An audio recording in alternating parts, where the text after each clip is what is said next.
lives, the problems they have in life, relationships, holding jobs, things like that. They would create amazing music.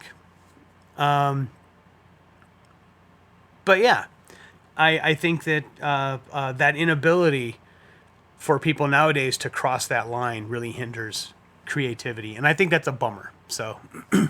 sorry, I but think it, I think it also has to do with a lot with presentation and how it's presented. Because I was just thinking of Tropic Thunder, and that there was actually very little anger over Robert Downey Jr. in blackface. yeah, and he was making fun. That was the whole thing is he was making fun of the idea of method actors. Yeah. And so Um, he chose a method that was brilliant yes. to poke fun at method actors by showing somebody going to the utmost extreme. And I think it worked. For that Oh movie. yeah. No, it definitely did. Um, so Sep says I'm a Marvin, the Martian guy. Yeah. Said says kids these days. Oh, you read that one. Um, Sepher says pretty sure I know the exact jacket on Reddit in the past week. Ruru says what's up, Doc. And Sedward says pretty sure nobody was ever offended or oppressed by the Looney Tunes. Oh hell yeah. Um, Sep says wokeness is regressive. I wouldn't necessarily say that because it does bring issues to light that aren't necessarily Well, I talked think I about. think I think I agree with what he's trying to say. He's not. I don't think he's saying that it's regressive as far as society goes. It's regressive as far as creativity. Yeah, I think that's just the amount it goes, how much people it's being taken to the extreme. Yeah, because I know like right now I am a lot of the stuff that I try to do. Like especially things like Kindergoth and even a couple of other projects I've created that were intended for kids. The kid stuff I absolutely watched the line on. But things Yeah, like Kindergoth, when I did Kindergoth, there was no line. Like I could do anything I wanted. We had a teacher. line. You just it wasn't again. People weren't so much aware of it. Well, I mean, we had the Kindergoth. We had a teacher who would show kids like his colonoscopy thing because we would establish that the teacher is marginally insane.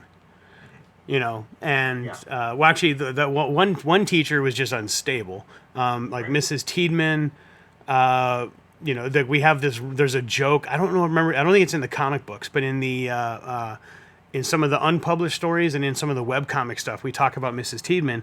And Mrs. Tiedman essentially was she was found clinically insane and dismissed from the school, but they later hired her back, and then Mr. Fredrickson was her fill-in.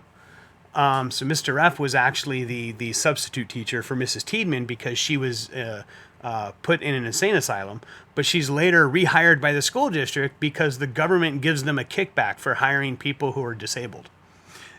And so she falls under, a mental disability. So they classify her. They basically gave her old job back, even though she's unstable to be a teacher, because the bureaucratic red tape gives the school a tax credit.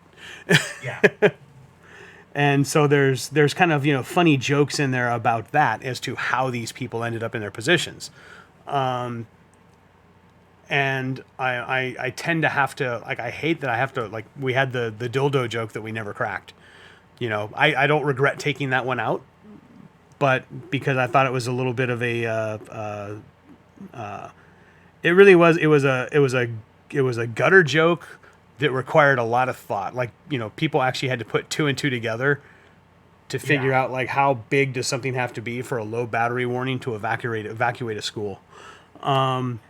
you know so there was a lot of stuff going on there that was very cerebral and it's but it was a dirty joke, Yeah, and I kind of like that. Like I guess almost like Kevin Smith writing with his comedy work. I love that a lot of his jokes, it's almost like there's two layers to his jokes. You've got the dirty, kind of pothead humor kind of stuff, or you'll have like the I don't want to say pothead. You have the jokes that are easy for anyone to understand and very gutter based, But then you'll have these more intuitive, more intellectual running jokes that sort of build up throughout the entire script.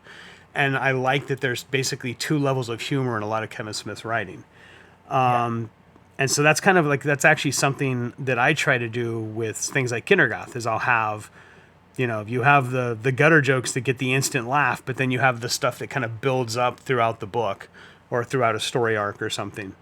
That you kind of have to think more to get the joke. And it's also the hopes that somebody will get the joke, maybe not on their first read, but maybe their second or third read. Yeah. So, excuse me. No excuses for you. So let's catch up on chat really fast so we can get on to She-Hulk. So we got nothing is off limits, but you don't punch down. There you go. But he changed the subject. He didn't double down on the 9/11 plane crash jokes. You are absolutely right. He did. You know, he veered off and went in a totally different direction, both of which were downhill. But it was in a different direction. So I totally agree. Right, That's a great exactly. observation. He knew it's like, okay, abort. I'm going to get off of this subject and onto another one. But you know, in a very intelligent way.